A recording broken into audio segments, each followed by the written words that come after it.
primera pregunta que surgió, que dijimos que íbamos a tratar de contestar la pregunta a lo largo del camino en esta noche, tenía que ver con la definición de lo que es una sana doctrina y al mismo tiempo el surgimiento de estos nuevos apóstoles y profetas y todo esto que nosotros estamos viendo hoy en día, y decláralo y proclámalo y recíbelo.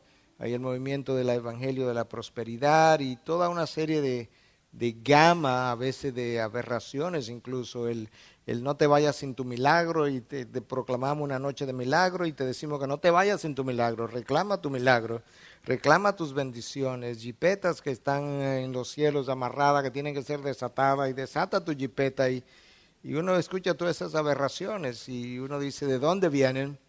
Y a la verdad es que solamente vienen de una sola cosa, y es de aquello que es opuesto a lo que vamos a enseñar esta noche. Sola escritura.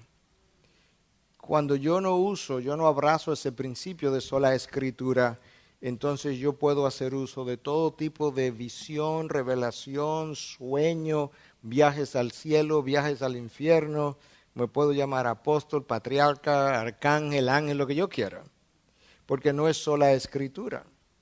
Y ese ha sido el problema de la iglesia. El problema de la iglesia, sobre todo en América Latina, el problema de América Latina no es exactamente igual a lo de Europa y a lo de Estados Unidos.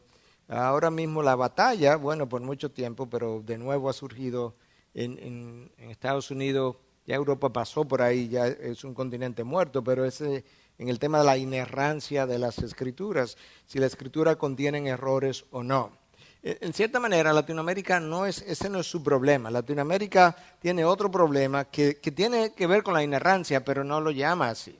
Porque Latinoamérica tiene muchos pastores que están dispuestos a decir que la escritura es inerrante, no tiene error, es infalible, pero a la vez ese mismo pastor introduce una serie de revelaciones extra bíblicas, contradictorias de la palabra, y niega entonces la suficiencia de las escrituras al traer sus revelaciones extra bíblicas, contradiciendo muchas veces la palabra. Y el principio de sola escritura es ese, sola escritura. Lo que Dios tenía que revelar del infierno está en la palabra. Lo que no está en la palabra no lo puedo aceptar, porque cada vez que yo acepte una revelación nueva doctrinal, yo tendré que hacer una nueva edición de la Biblia todos los años. Y en esa nueva edición habrán contradicciones del infierno y del cielo y de mil otras cosas que son contradictorias una de la otra. Y entonces, ¿cómo sabemos quién estuvo, quién no estuvo? Y lo que Dios quería revelar, Él lo reveló, doctrinalmente por lo menos. Entonces, de eso es que trata esta doctrina que vamos a revisar esta noche. Y vamos a ver un poquito de su origen. La sola escritura es una de las 5 solas de la Reforma. Cuando la Reforma se produce en medio de mucho oscurantismo, mucha ignorancia religiosa, como incluso esta misma noche vamos a ver. El mismo sacerdocio católico estaba en una ignorancia absoluta de lo que la misma palabra significaba, porque mucha de la interpretación de la palabra, primero no se estudiaba, y la que se estudiaba se le daba una interpretación, que yo veré un ejemplo más adelante, alegórica.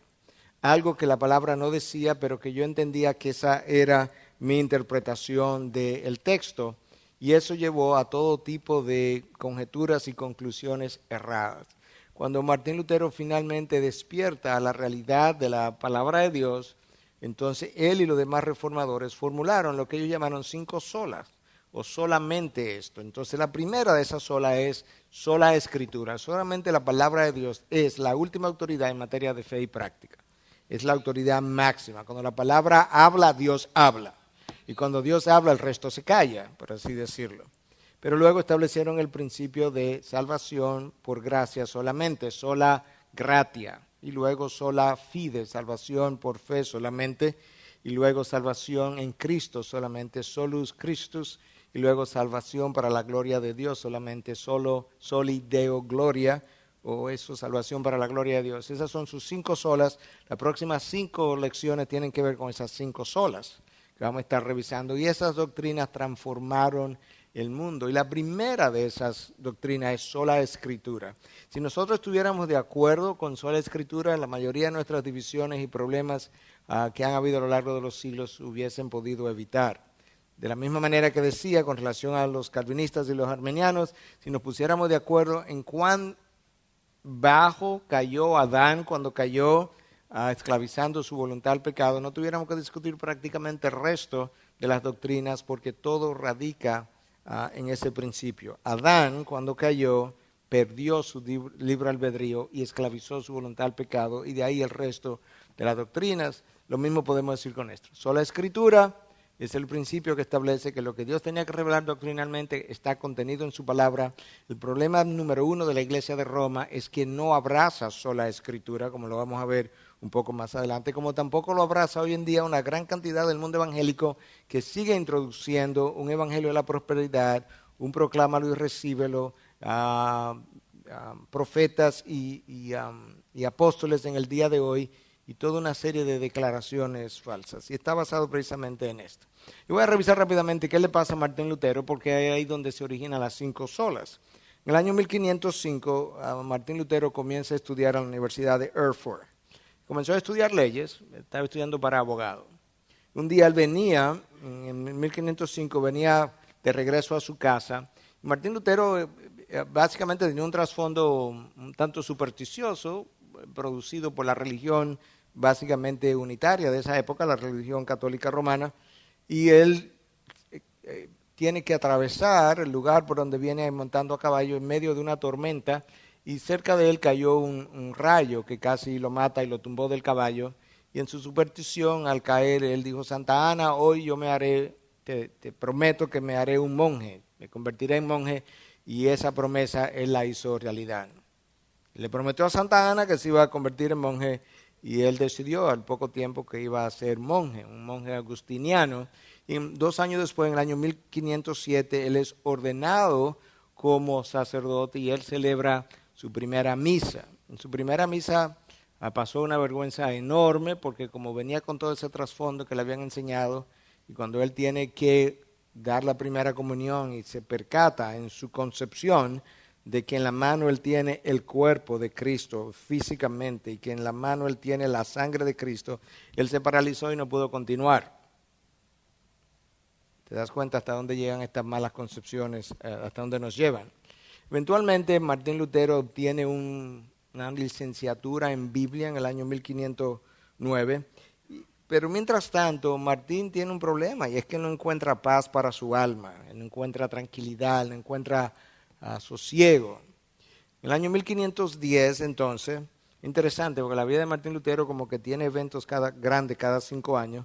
En el 5 él está estudiando, como acabo de mencionar, y entra al monasterio. Está estudiando abogacía, pero deja eso y entra al monasterio. Y 5 años después, en el 10, él es enviado como representante de la orden agustiniana a Roma, lo cual ocurría todos los años, y este año le tocó a Martín Lutero, y él pensó que cuando llegara a Roma iba a entrar a la Jerusalén celestial.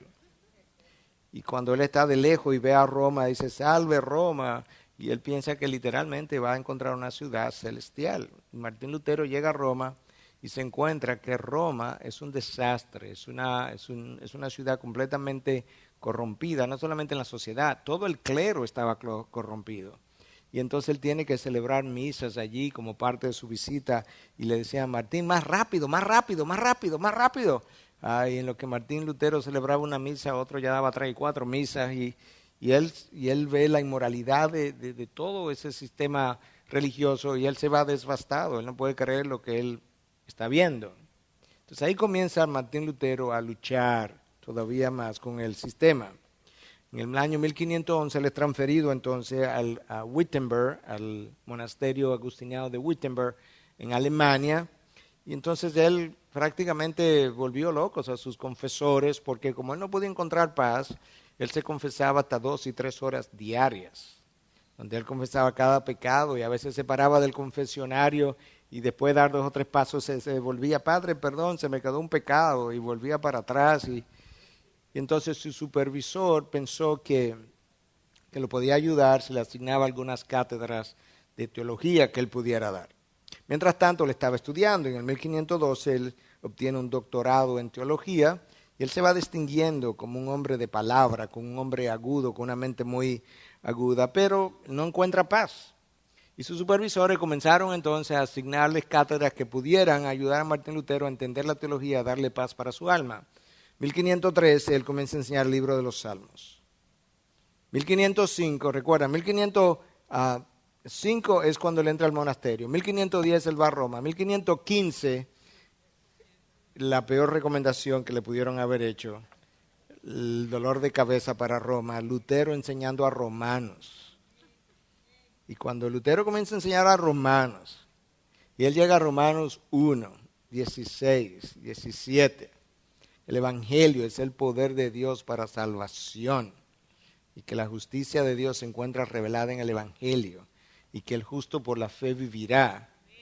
Martín Lutero de repente comienza a entender cosas que él no había entendido hasta ese momento, y entonces en el año 16, otro dolor de cabeza, le piden que enseñe a Gálatas, donde tiene que confrontar entonces, donde Pablo confronta a los Gálatas por querer volver a las obras de la ley, que es exactamente donde Roma estaba. Y Martín Lutero entonces comienza a entender la teología un poco más. Y en el 17 lo ponen a enseñar a Hebreos, donde realmente se muestra a Cristo como el sumo sacerdote, y como aquel que derramó sangre una vez y para siempre, haciendo perfecto para siempre a aquellos que habían sido condenados de pecado. Y Lutero comienza a entender cosas. Y en el camino él tiene que ir a Roma otra vez. Y él cuando llega a Roma, creo que fue en el 15 que le tocó ir volver a Roma. Cuando él vuelve a Roma, él le han enseñado que si él sube por la escalera santa, la escalera que supuestamente Jesús subió para entrevistarse con Pilato, la escala santa le llamaban en latín, que si él subía de rodillas y en cada peldaño decía un Padre Nuestro, que al final salía un alma del purgatorio. Y Lutero creía todo eso. Y entonces él va subiendo la escala santa diciendo su Padre Nuestro.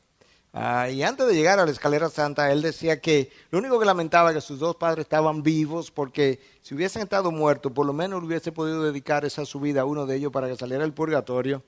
Pero antes de llegar arriba, la palabra, la frase, el justo por la fe vivirá, comenzó a retumbar en su mente, y él se devolvió. Él se paró y dice, ¿qué supersticiones llega a creer el ser humano? Y se devuelve y nunca subió a saludar al Papa. Se devolvió, que era a lo que él iba a subir. Y Lutero se devuelve y regresa a Wittenberg. Y el resto es historia. 1517, Lutero clava sus 95 tesis que tenían que ver con las indulgencias. Porque en esencia, lo que irritó a Lutero, él vio toda la inmoralidad. Pero él pudo lidiar con eso y con Dios hasta cierto punto. Con lo que él no pudo lidiar fue cuando realmente él encuentra a Van Eyck vendiendo indulgencia para construir la Basílica de San Pedro, donde literalmente te decía, salía por las calles con una especie de envase de metal que si tú dabas una donación a Dios, antes de que tu dinero chocara el fondo de este envase, antes que sonara ¡cling!, ya un alma salía del purgatorio. Y eso incendió a Lutero de tal manera que él clavó sus 95 tesis en la puerta de la Catedral de Wittenberg. Y en esencia era una invitación a debatir las indulgencias. Lutero no clava la tesis para dividir la iglesia, él clava la tesis para que se debata la teología detrás de la indulgencia que él había llegado a aprender en Romanos y en Gálatas y toda la demás teología que había estudiado, que realmente esto era un sinsentido.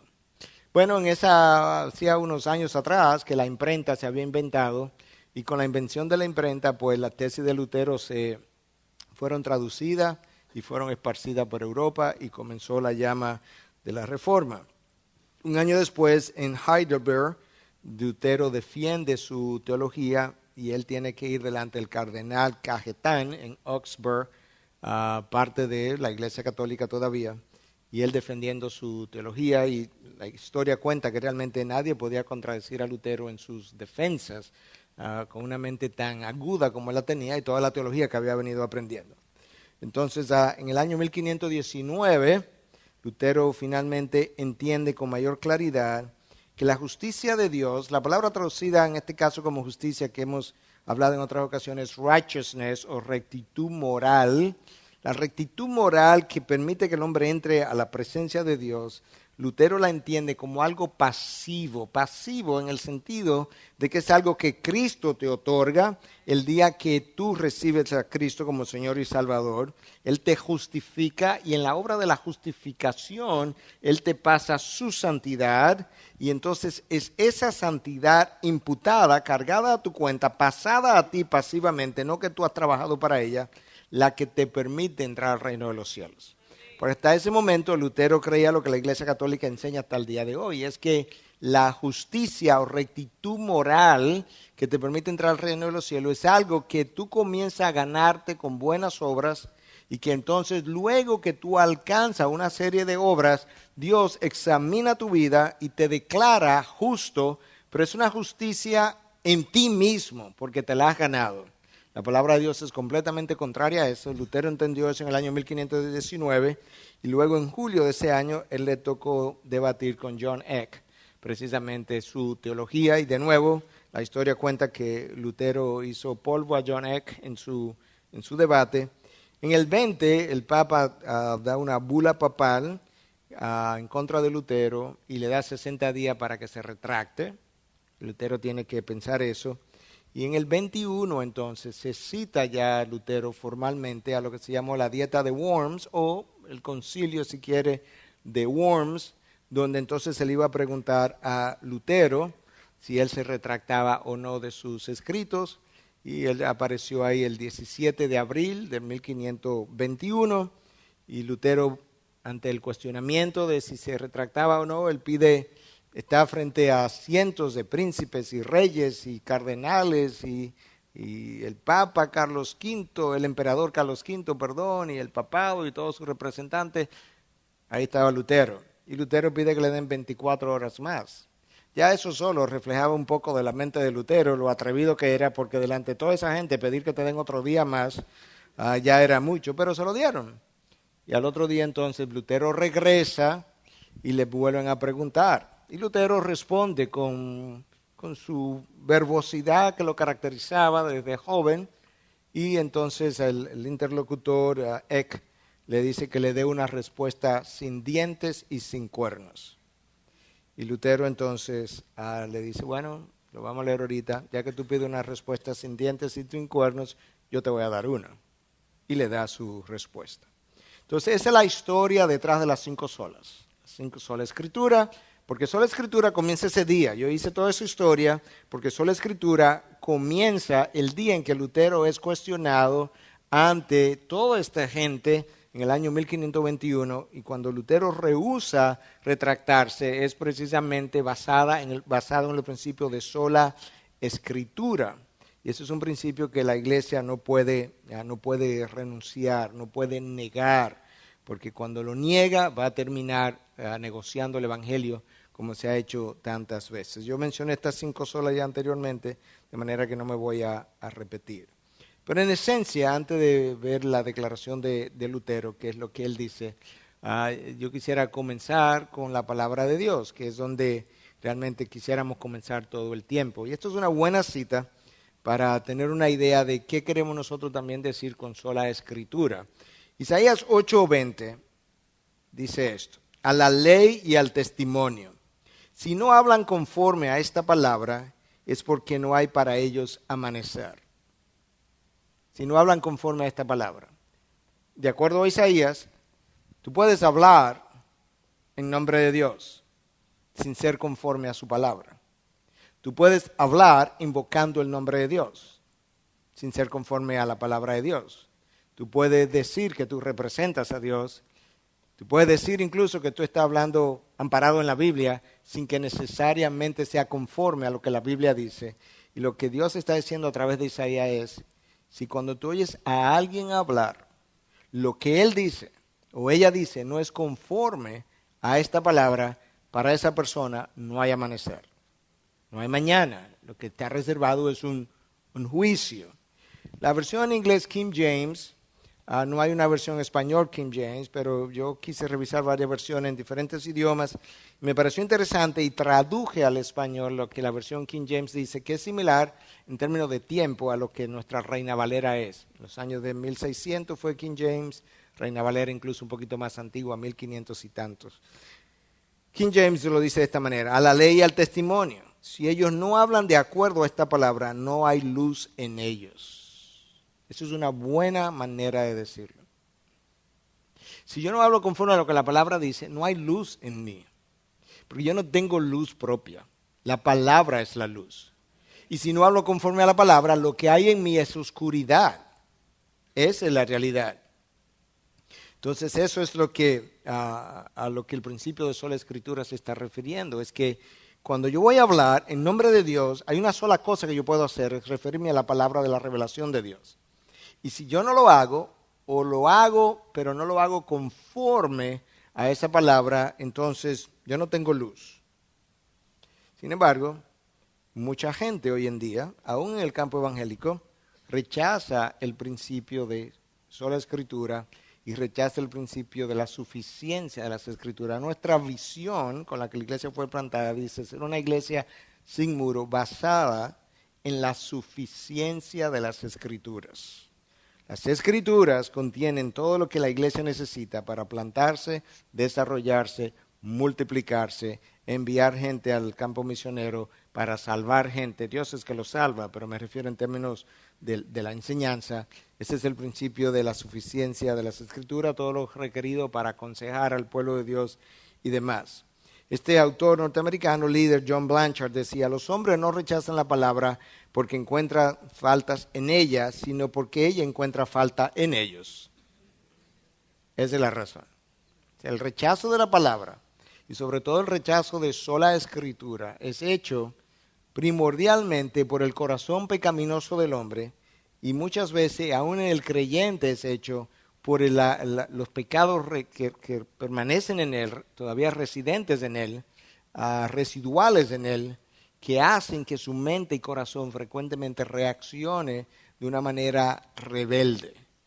Pero no es porque la palabra tiene faltas, es porque la palabra encuentra faltas en ellos, y entonces no me gusta sentirme acusado, limitado, contenido por esa palabra. Esta es entonces, regresando a Martín Lutero, de nuevo, este es el encuentro final, la declaración final de Martín Lutero cuando se le preguntó que si se retractaba o no. 1521, 500 años han pasado, 18 de abril.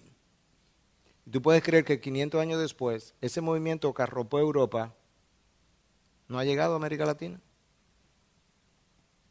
El movimiento de la Reforma, para españolizar una palabra en inglés, bypaseó a América Latina. Nunca llegó. Es ahora, 500 años después, donde nosotros comenzamos a ver los visos de la teología de la Reforma. Eso es poco existente, poco común en Latinoamérica. Y Santo Domingo como ciudad es un fenómeno en Latinoamérica en términos del número de iglesias que han abrazado estas enseñanzas, incluyendo la nuestra. Y eso es nuestra esperanza, que en esta generación Dios levante un ejército grande de hombres y mujeres que abracen las doctrinas de la gracia, la promulguen, la promuevan, la prediquen, la enseñen, y que lo que ocurrió hace 500 años en Europa ocurra en América Latina. Eso es mi sueño, esa es mi esperanza, y no sé si lo veré, pero moriré esperanzado. Lutero dijo lo siguiente, cuando le preguntaron si él se retractaba de sus escritos. Le dice: ya que su más serena majestad y todos sus príncipes requieren una respuesta clara, simple y precisa, yo le daré una sin cuernos ni dientes. A menos que yo sea convencido por el testimonio de las Escrituras o por la razón clara, porque yo no confío ni en el Papa ni en los concilios, ya que es bien sabido que a menudo han errado y se han contradicho a sí mismos, me veo obligado por las Escrituras que yo he citado, y mi conciencia es cautiva de la palabra de Dios. No puedo y no voy a retractarme en nada, ya que no es ni seguro ni justo ir en contra de la conciencia. Que Dios me ayude. Amén. ¡Boom! Nació la Reforma. ¿Te imaginas parado delante de cientos y cientos de cardenales, de sacerdotes, de príncipes, del rey Carlos V, y decirle al Papa en su cara, no confío ni en el Papa, ni en los concilios, porque frecuentemente se han contradicho. Y lo único que me da certeza es la palabra. No puedo retractarme. Mi conciencia está atada por la palabra. No puedo retractarme, ni quiero retractarme, ni me voy a retractar. A Dios que me ayude. Ya que ustedes no lo van a hacer, ya que ustedes son capaces de cualquier cosa, a Dios que me ayude. Y ese día Lutero sale y lo estaban esperando más adelante para lincharlo. Y Dios tenía otras personas también más adelante de lo que estaban esperando a Lutero más adelante. Que lo secuestran y Lutero piensa, ya me van a linchar hasta que ellos se quiten las caretas y eran sus amigos. Y lo esconden en el monasterio por todo un año y Lutero comienza a traducir el Nuevo Testamento al alemán. Tradujo todo el Nuevo Testamento al alemán en 3 meses. Ese es el tipo de energía que Lutero tenía y el tipo de coraje. De manera que Dios protege a los suyos. Tenemos que ser cautos, pero yo sé que algunos de ustedes están preocupados por mi seguridad. Cuando yo salgo por algún lugar, antes de yo llegar, Dios ha estado allí. De manera que lo mismo que pasó con Lutero, pasará con el resto de los hijos de Dios. Y si pasa diferente, ya Dios estuvo ahí y lo dispuso de manera diferente también. Dios es Dios. Cristo le dijo a Pilato, ciertamente tú no tendrías ninguna autoridad sobre mí si no se te hubiese dado del cielo. Y eso es cierto para presidentes, para embajadores, para ministros, para secretarios y también para aquellos que son hombres malvados que son capaces de hacer cosas. Si tuvieron cierta autoridad es porque Dios lo permitió desde el cielo. Ok, eso fue un paréntesis, sigamos hacia adelante. Sola Escritura, ¿cuál es el apoyo bíblico? Bueno, comenzamos citando a Isaías, ¿verdad? Isaías 8:20, si no hablan conforme a esta palabra, a la ley y al testimonio, si no hablan conforme a esta palabra, no hay luz en ellos. Pero tenemos que avalar esto mejor, tenemos que apoyarlo mejor, y eso es lo que vamos a hacer en lo adelante. Segunda de Pedro 1:20 y 21. Pedro, ante todo, saber esto, que ninguna profecía de la Escritura es asunto de interpretación personal.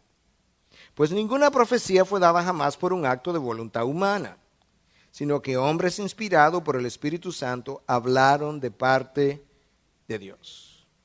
No es un asunto de interpretación humana, de interpretación personal. Yo no puedo abrir una palabra aquí y comenzar a preguntar, fulano, ¿qué significa esta palabra para ti? ¿Y qué significa este texto para ti? ¿Y qué significa este texto para ti? Y al final yo decir, ven hermanos, como la palabra significa una cosa distinta para cada uno de nosotros. No, 1000 veces no. La palabra significa una sola cosa. Ahora yo puedo preguntar, ¿cómo se aplica eso en tu vida? Eso es una aplicación del texto. Pero la palabra no puede tener diferentes significados a la vez, porque ninguna escritura, ninguna profecía es un asunto de interpretación personal. Dios interpreta. Y no fue dado por una voluntad humana. O sea, la palabra recibida, a Pedro no se le ocurrió un día, ¿de qué yo debiera escribir? Dame escribir acerca de la palabra. No, eso no fue dado de esa manera. Fue dado por un asunto de voluntad divina. Entonces, cuando llegaron las palabras a nosotros, no llegaron por un buen deseo humano, por un buen diseño o intención humana, llegaron por un plan orquestado de Dios y una revelación que Él tenía para el hombre. Y cuando ellos hablaron, escuchaste lo que el texto dice, que ellos hablaron inspirados por el Espíritu Santo. El Espíritu Santo se hizo cargo de ellos. Y al hacerse cargo de ellos, en el momento de escribir, los inspiró de tal manera que si el inspirador Dios es infalible, el resultado tiene que ser infalible. Si el inspirador Dios es sabio, lo que puede salir tiene que ser algo sabio.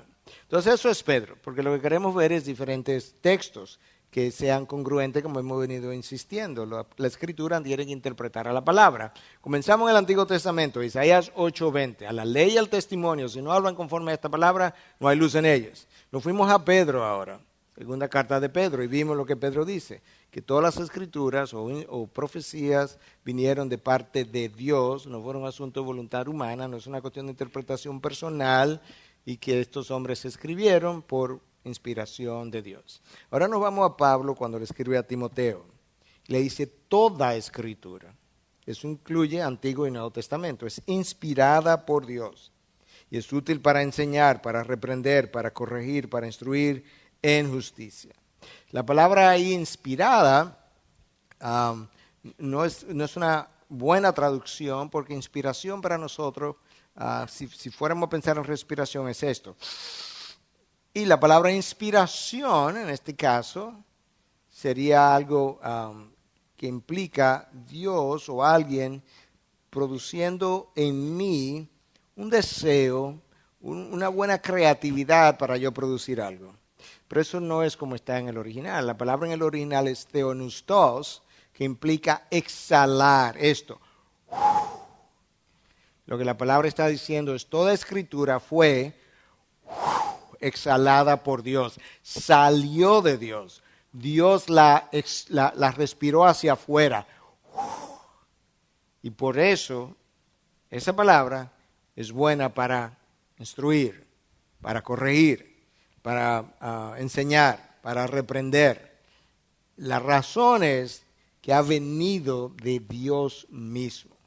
Eso es consistente con lo que Pedro dice, que estos hombres hablaron de parte de Dios, inspirados por el Espíritu Santo. Ahora Pablo se lo dice a Timoteo de otra manera, de una manera más directa, de una manera más convincente, y eso sigue apoyando el principio de toda escritura, porque si lo que yo tengo que decir no ha sido exhalado por Dios, pues no puede tener el mismo peso que aquello que sale de Dios.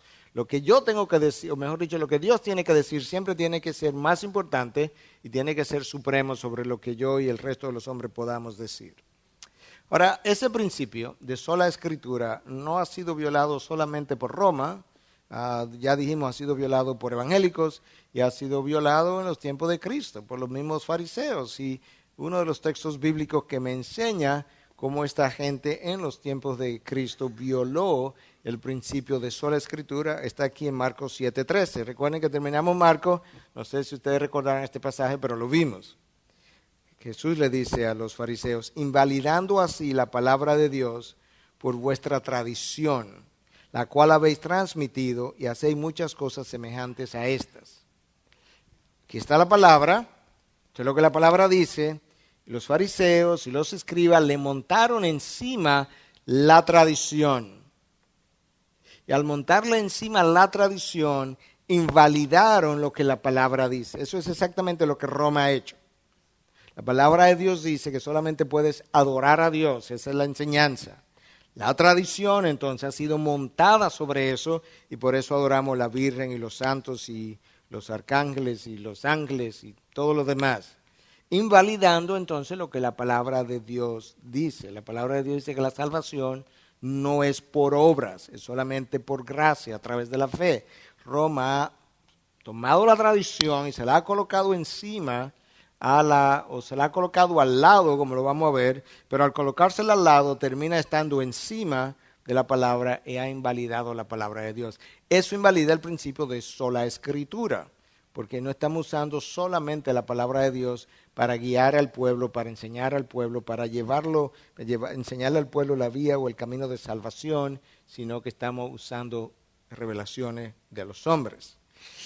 La responsabilidad de la iglesia, entonces, que somos nosotros. La iglesia no son cuatro paredes, no es la IBI, la iglesia es toda persona, está compuesta por toda persona que ha sido nacida del Espíritu Santo. Pero a esa iglesia y a la iglesia local se le ha entregado una responsabilidad monumental relacionada al principio de sola escritura. Porque la iglesia es denominada en 1 Timoteo 3:15 como la iglesia del Dios vivo, no es la iglesia de los hombres. No es la iglesia de un pastor local, puede ser que la dirija un pastor o un grupo de pastores, pero no es de ellos, es del Dios vivo. Él la ha comprado, a Él le pertenece, a Él se la va a presentar, el Hijo se la va a presentar al Dios vivo. Esa iglesia es columna y sostén de la verdad. Columna y sostén de la verdad. Si esa iglesia negocia la palabra de Dios, ya no es columna y sostén de la verdad.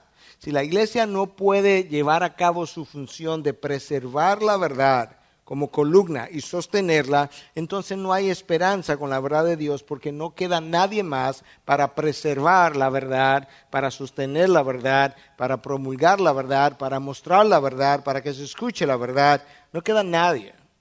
Entonces la iglesia tiene una responsabilidad monumental. Por eso es que Pablo, cuando escribe a los Corintios, le dice, lo mismo que yo recibí es lo mismo que os he entregado. Pablo lo dice a los Corintios en la 1 Corintios 15 y lo dice también a la hora de él hablar de la comunión en 1 Corintios capítulo 11. Lo mismo que yo recibí es lo que yo os he entregado, que el Señor Jesús padeció y murió y fue enterrado conforme a las Escrituras. Pablo acude a las Escrituras para decir esto es lo que yo recibí, esto que yo le paso. Y resucitó al tercer día según las Escrituras.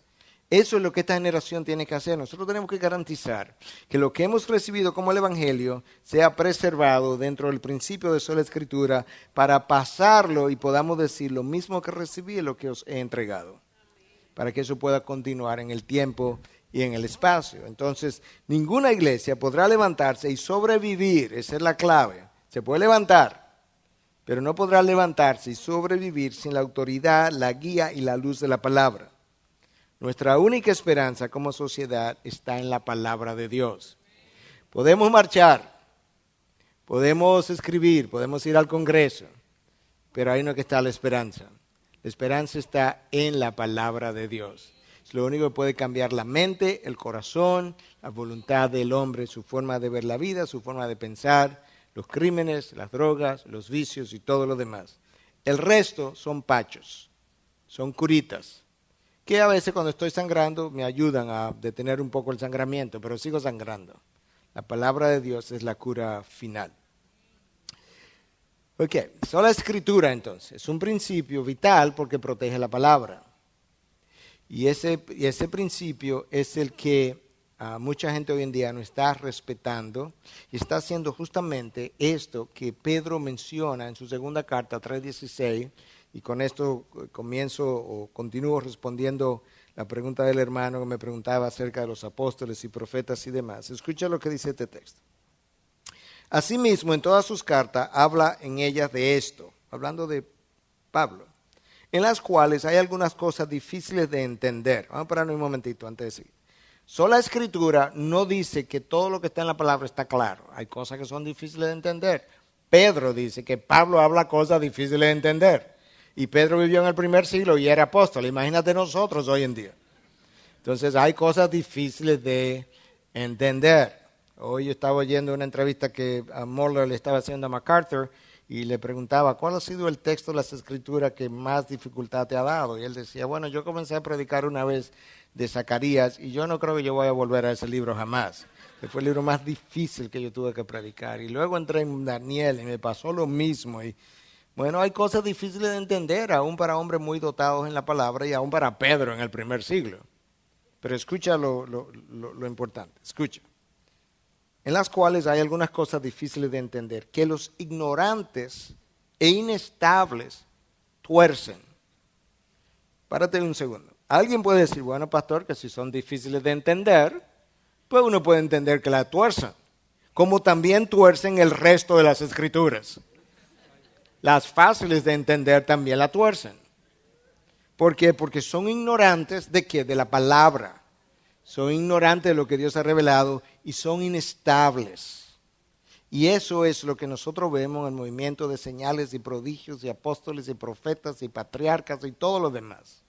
Y el Evangelio de la Prosperidad, gente torciendo las Escrituras y torciéndolas, no solamente las difíciles de entender, las claras y fáciles de entender también la tuercen para su propio beneficio. Pero eso viene de gente que no ha abrazado el principio de sola escritura. Gente que no ha abrazado, bueno, gente que muchas veces no es ni nacida de nuevo, lamentablemente. Ni nacida de nuevo. Esa es la realidad. No digo que no haya alguna gente nacida de nuevo que haya sido desviada en el camino, pero muchos de ellos, sobre todo sus maestros, no son nacidos de nuevo, sobre todo sus maestros no son nacidos de nuevo. Entonces, ¿qué son? Lobos vestidos de ovejas. No hay otra forma de decirlo. Lobos vestidos de ovejas. Y en algunos casos, como Pablo le llama en Hechos 20, lobos rapaces, dejando a mucha gente en pobreza espiritual y en pobreza física. Ese es mi veredicto privado, si usted quiere.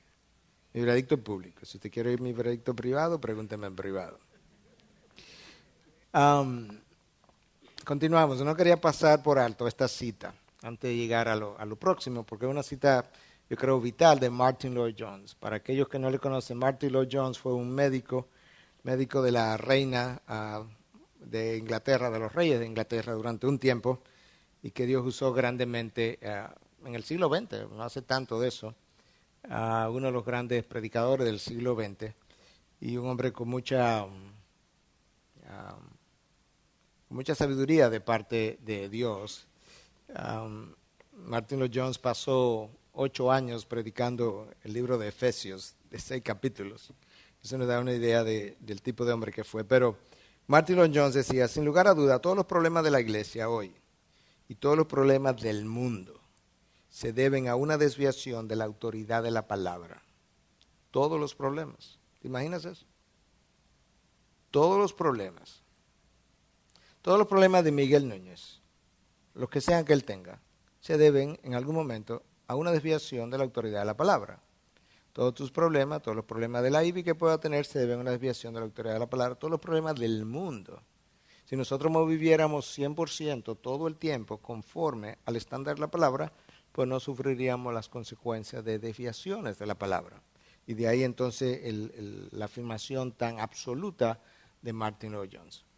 Entonces yo quiero mostrar, hablando de la desviación de la palabra, de cómo se producen y dónde se producen algunas de estas desviaciones. Algunas de las del tiempo moderno ya las sabemos porque la acabo de mencionar.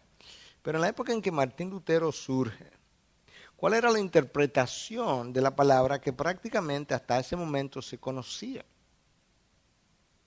Yo tengo que recordar que la palabra está escrita en un lenguaje que Dios dio, un lenguaje de hombre, donde cuando Dios dice que es de día, eso implica que no hay noche, el sol está afuera.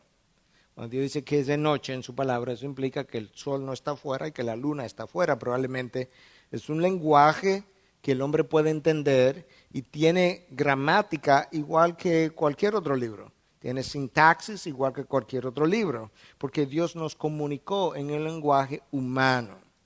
Entonces, cuando Dios dice algo, yo tengo que verlo. Cuando Dios habla de un verbo, es un verbo, y un adjetivo es un adjetivo. De repente, el nombre no se convierte en verbo en la Biblia, porque está en la Biblia. El nombre es un nombre. José es José. Pedro es Pedro. Pedro no es un verbo, nunca va a ser un verbo, porque no lo es en la Biblia ni lo es en ningún otro libro, por así decirlo. Yo hago esa mención porque anterior a Lutero, la interpretación que prevaleciera era la interpretación alegórica. Una alegoría. Entonces yo te voy a dar una idea de cómo puede lucir una alegoría. Usted conoce la parábola del buen samaritano, ¿cierto? ¿Sabe de qué se trata? Vino un sacerdote, vino un levita, que venían de Jerusalén, los judíos y los samaritanos eran enemigos, le pasaron por el lado a este hombre que estaba tirado en el camino, y luego vino un samaritano, y es el que se compadece del judío y lo cuida, y lo lleva a una posada y le da dinero para que lo cuiden, y le dice que él luego lo va a volver a ver cómo está, y que si falta dinero le va a pagar.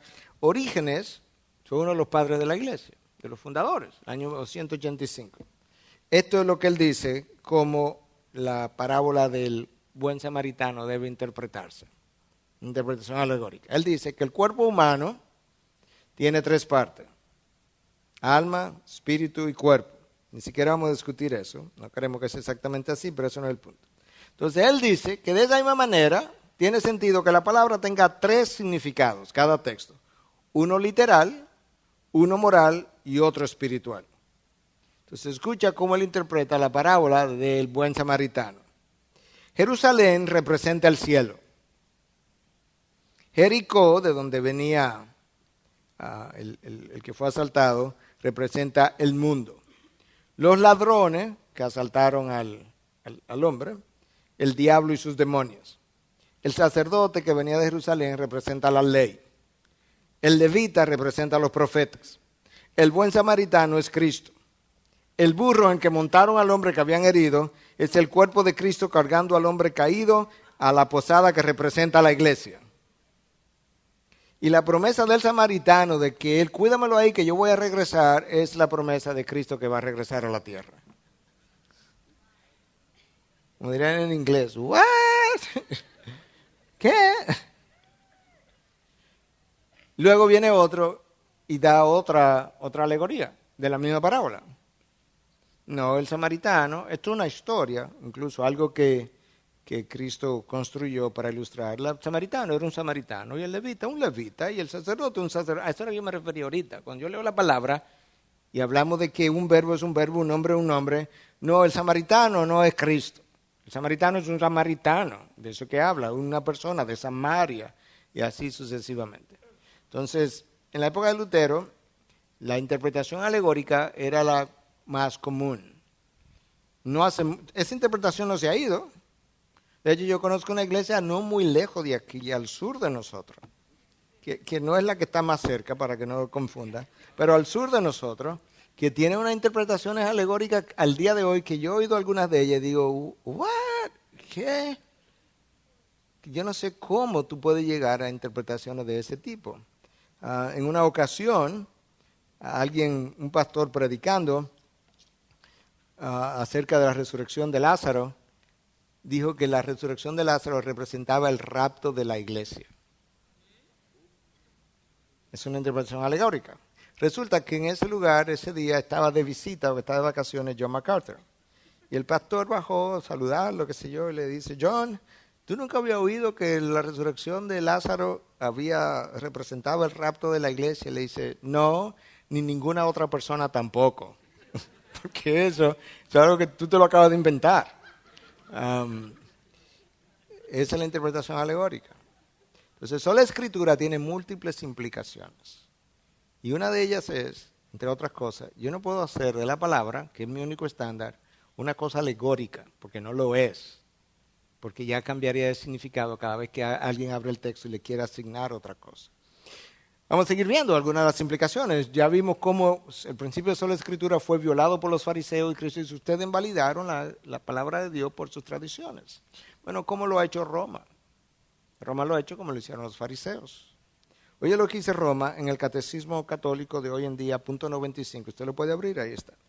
La tradición, la escritura y el magisterio de la iglesia, según el plan prudente de Dios, están unidos y ligados de modo que ninguno puede sustituir sin los otros. Puede sostenerse, de hecho, es lo que dice, no sustituir.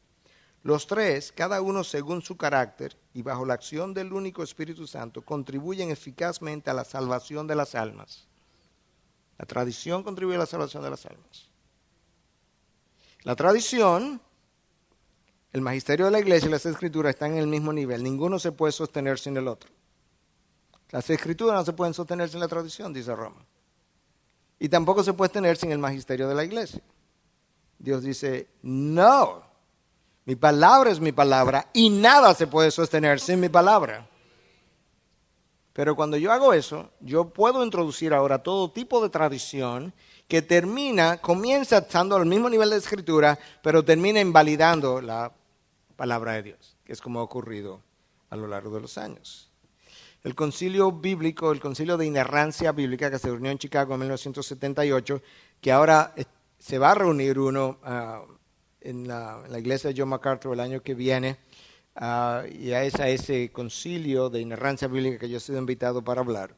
El concilio de 1978 que dejó un documento, ahora se va a firmar otro documento con los asistentes y exponentes para dejar establecido una vez más para la próxima generación el principio de inerrancia bíblica. En el artículo 2 dice lo siguiente: afirmamos que las escrituras son la norma suprema que ata la conciencia y que la autoridad de la iglesia está subordinada a las escrituras. Negamos que los credos de las iglesias, los concilios o declaraciones tienen una autoridad superior o igual a la autoridad de la Biblia. El concilio afirmó una cosa y negó otra cosa. Lo que ata la conciencia del individuo es la palabra. Entonces hay cosas, hermanos, que nosotros no hacemos y que otras iglesias hacen y viceversa. Lo que yo no puedo hacer es atar la conciencia del ser humano de manera universal si la Biblia no lo hace. Aún yo no lo haga en mi iglesia. Yo puedo decir, nosotros en nuestra iglesia no hacemos eso. Pero no puedo atar la conciencia universalmente porque eso no está ahí. Por ejemplo, algo sencillo, algo que nos permita ilustrar rápidamente lo que quiero decir. Nosotros los pastores de IBI hemos decidido que no vamos a probar ni alcohol siquiera. No lo vamos a probar, no lo vamos a hacer. Yo no puedo atar la conciencia universalmente de todo creyente de que él no se puede tomar una copa de vino porque eso no está así en la palabra. Aunque yo no lo haga y aunque todos nosotros los pastores hayamos establecido ese principio para nosotros, lo podemos decir, lo podemos enunciar, pero no podemos atar la conciencia del otro. La Biblia es lo único que tiene ese poder de atar la conciencia. Y eso es lo que nos protege y tenemos que ser honestos para decirlo, porque de lo contrario, ahorita estamos estableciendo también principios por encima de la palabra que no queremos hacer. Entonces, cuando hablamos de sola escritura, ¿cuáles son algunos de los principios, algunas implicaciones que esto tiene? Número uno, sola escritura es sola escritura porque es inspirada por Dios y nada más ha sido inspirado por Dios. Mis sermones no son inspirados por Dios. El catecismo no es inspirado por Dios. Solamente la Biblia es inspirada por Dios. Dios, cuando inspiró de manera completa. El canon está cerrado. Lo que no está ahí, no está. Ya está la revelación completa de Dios. Esperemos su revelación para saber el resto. Como fue inspirada por Dios, entendemos que la Biblia es inerrante e infalible. Que es uno de los principios que a mí me toca defender el año que viene cuando vaya a este concilio. De diferentes maneras. Pero en el sur global, que es donde estamos nosotros, el principio de autoridad de la palabra, inspiración de la palabra, inerrancia de esa palabra, me toca defenderlo. Hasta el año 1960, cuando tú decías que la Biblia era infalible, todo el mundo entendía que infalible e inerrante era la misma cosa. Lamentablemente, precisamente porque mucha gente tuerce los conceptos, hubo que crear dos palabras distintas para hablar de infalible e inerrante. Entonces, mucha gente afirma que la Biblia es infalible, pero que no es inerrante. ¿Qué quiere decir eso? Infalible es que la Biblia, si tú la sigues, no te va a llevar a la perdición, te lleva a la salvación. Cuando a la salvación te refiere, no va a fallar, tú vas a llegar a la gloria. Pero esa misma gente puede decir, pero la Biblia tiene errores. Tal poblado que la Biblia dice que existió, eso no existió. Adán y Eva, eso es un mito. Entonces te dice que la Biblia puede ser infalible, pero no inerrante. Nosotros insistimos en que como fue inspirada por Dios y la fuente es perfecta, entonces no puede contener errores cuando Dios la inspiró. Y que es infalible también. Como fue inspirada por Dios, también es la autoridad suprema en materia de fe y práctica. Sola escritura, para usar el lenguaje que usaron los reformadores, también implica toda escritura. ¿Qué implica esa? Toda la escritura. Toda escritura fue inspirada por Dios, dice Pablo a Timoteo, toda, de principio a fin. De Génesis 1:1, Apocalipsis 22 y su último versículo, toda escritura ha sido inspirada por Dios. Y toda esa escritura es infalible y es inerrante. Esto ya yo lo mencioné, sola escritura implica que solamente la palabra de Dios ata la conciencia de manera universal. Sola escritura no elimina el valor de los concilios y de los congresos y de las declaraciones de diferentes declaraciones. La declaración bautista de 1689, la declaración de la presbiteriana, ahora se me fue, Westminster, otra también, pero estaba pensando en otra más. Eso no, sola escritura no elimina el valor de ellas, porque esa gente estudió la palabra, debatió la palabra por meses, a veces por años, hasta llegar a conclusiones, y podemos aprender de muchas de esas declaraciones. Pero esas declaraciones, ninguna de ellas está a la altura de la escritura. Y lo que lo escribieron estaban conscientes de eso. La escritura está por encima de ellos, y esos concilios tienen su valor, pero por debajo de la escritura. La sola escritura implica que la palabra no es de interpretación personal. Sola escritura implica que hay reglas de interpretación, lo que llamamos hermenéutica, que no son nuevas, que no las estamos inventando ahora, que vienen transferidas a través de los siglos, De la misma manera que yo tengo reglas para entender la matemática y entender el lenguaje, y en el lenguaje saber lo que es un sujeto, un predicado, un adjetivo, un verbo, un adverbio, de esa misma manera, a la hora de estudiar la palabra, yo necesito reglas de interpretación. Y la primera de ellas es la palabra interpreta la palabra. La palabra se interpreta a ella misma. ¿Cómo? Comparando versículos con versículos, pasaje con pasaje, a través de un ejercicio que cuesta tiempo, que cuesta esfuerzo, pero la palabra se interpreta a sí misma. Sola escritura también implica que yo no me puedo despegar del pasado. Cada vez que yo estoy estudiando la palabra y tengo un entendimiento que me parece nuevo, yo tengo que preguntarme, ¿a alguien se le ocurrió esto otra vez, anteriormente? Porque sería raro que en 2000 años de estudio y de exposición de la palabra, resulta que la única persona que se le ha ocurrido una interpretación de un texto se llama Miguel Núñez. Si usted está en esa posición, como que antes de enseñarlo, como que guárdelo ahí y siga buscando. Porque nosotros tenemos un pasado rico que Dios nos lo ha dado como legado. Y yo tengo que ver si realmente lo que yo he pensado, otros también lo han pensado.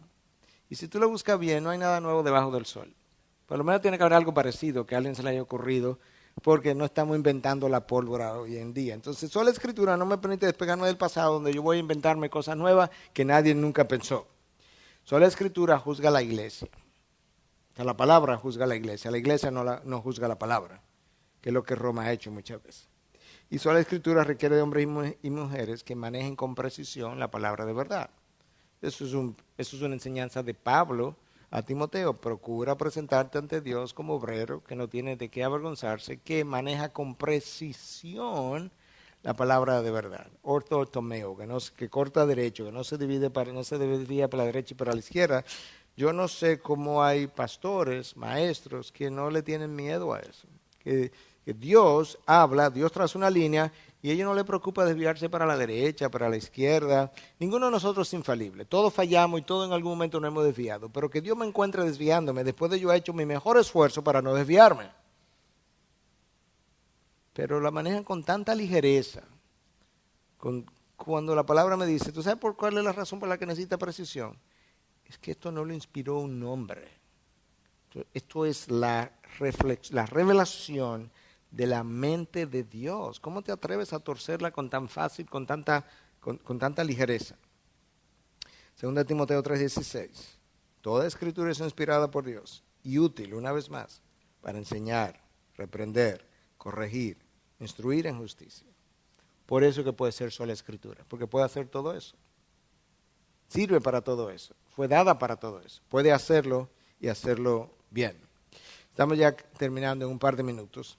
Wayne Grudem, en su teología sistemática, dice: las escrituras contienen todas las palabras que Dios quiso que su pueblo tuviera en cada época de la historia redentora, y que ahora contiene todo lo que Dios necesita decirnos para la salvación, para que confiemos en Él perfectamente y para obedecerle perfectamente. Las escrituras tienen eso. Todas las palabras que Dios quiso revelar a través de la historia redentora están ahí. No necesitamos más. No tenemos que buscarla. Cuando entremos a la gloria, entonces Él nos revelará cosas nuevas. Pero por ahora, en Deuteronomio 18, usted conoce el texto acerca de cuando un profeta decía algo. La manera como tú ibas a saber si el profeta había hablado correctamente de parte de Dios era si se cumplía. Y si no se cumplía, había hablado con precisión y tú lo ibas a apedrear. Bueno, imagínate cuánto hubiera muertos hoy en día de cosas que han profetizado. Así dice el Señor y no han ocurrido. Entonces, ese profeta violaba el principio de toda escritura, porque Dios no había hablado. Te das cuenta que este es un principio que se viene construyendo desde el pasado, desde que Moisés fue Moisés. Moisés, yo tengo una revelación, pero se van a ver levantar gente que dice ser profeta, que va a hablar en mi nombre. Y cuando no se cumpla, yo no dije eso, Moisés. Eso no era parte de toda escritura, eso era parte de su propia invención. Y tú lo consideras un falso profeta y tú lo apedreas.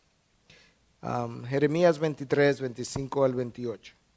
Dios comparando los sueños y las revelaciones tan común hoy en día con su palabra. Este es un texto que usted me ha oído usar muchas veces, pero así básicamente de soslayo. He oído lo que dicen los profetas, que profetizan mentiras en mi nombre. Está hablando de profetas. diciendo, he tenido un sueño, he tenido un sueño. ¿Hasta cuándo? ¿Qué hay en los corazones de los profetas que profetizan la mentira, de los profetas que proclaman el engaño de su corazón, que tratan de que mi pueblo se olvide de mi nombre con los sueños que se cuentan unos a otros, tal como sus padres olvidaron mi nombre a causa de Baal? El profeta que tenga un sueño, que cuente su sueño, pero el que tenga mi palabra, que hable mi palabra con fidelidad. ¿Qué tiene que ver la paja con el grano?, declara el Señor. ¿Qué tiene que ver la paja del sueño con el grano de mi palabra? La paja se la lleva el viento. Así se llevan los sueños. Mi palabra permanece para siempre. Y eso es lo que Dios está diciendo a través de Jeremías. Jeremías, tú vas a tener mucha gente contando sueños. Déjalo contar su sueño. Pero yo creo que tú sepas que ese sueño es como la paja y no tiene nada que ver con el grano. Tú siembras la paja y no da nada de fruto. Tú siembras el sueño y no produce nada de fruto. Tú siembras mi palabra y esperas los frutos. Esa es la diferencia. El libro de Apocalipsis cierra diciendo, el que le quite y le agregue esta palabra a la profecía, yo le voy a agregar todas las plagas que están aquí. Yo no sé cómo puede manejar la palabra tan ligeramente. Yo testifico a todos los que oyen las palabras de la profecía de este libro. Si alguno añade a ellas, y otro era sobre las plagas que están escritas en este libro. Y si alguno quita de las palabras del libro, que esta profecía, Dios quitará su parte del árbol de la vida y de la ciudad santa descrito en este libro. No la agregues, no le quites. Y de ahí está buena palabra de Tozer. No debemos atrevernos a editar a Dios. Usted escribe un libro, usted se lo manda a la casa publicadora y ellos le editan, le quitan cosas, le agregan cosas. No edite a Dios. No le quite, no le ponga. Que le pueden caer algunas plaguitas. Y con eso yo creo que es una buena forma de terminar. No te atrevas a editar a Dios. Ningún predicador es infalible. Por tanto, ningún predicador puede llegar al reino de los cielos y decir, Señor, yo estoy tan seguro de que nunca me equivoqué. Porque Dios te va a decir, bueno, pues acaba de equivocarte ahora. Ese no es el propósito. Nadie puede declarar, yo soy perfecto, no. Pero cuando te pares delante de la palabra, que tú puedas decir, Señor, hasta donde yo pude indagar, investigar, escudriñar, este es el mejor esfuerzo y este es mi mejor entendimiento, hasta aquí llegué. Donde no llegué no fue porque no podía en términos de esfuerzo y entendimiento, es que ya no me daba, pero hasta aquí llegué. Y eso entonces garantiza el manejo cuidadoso de la palabra. Son las escrituras, un principio vital para la iglesia.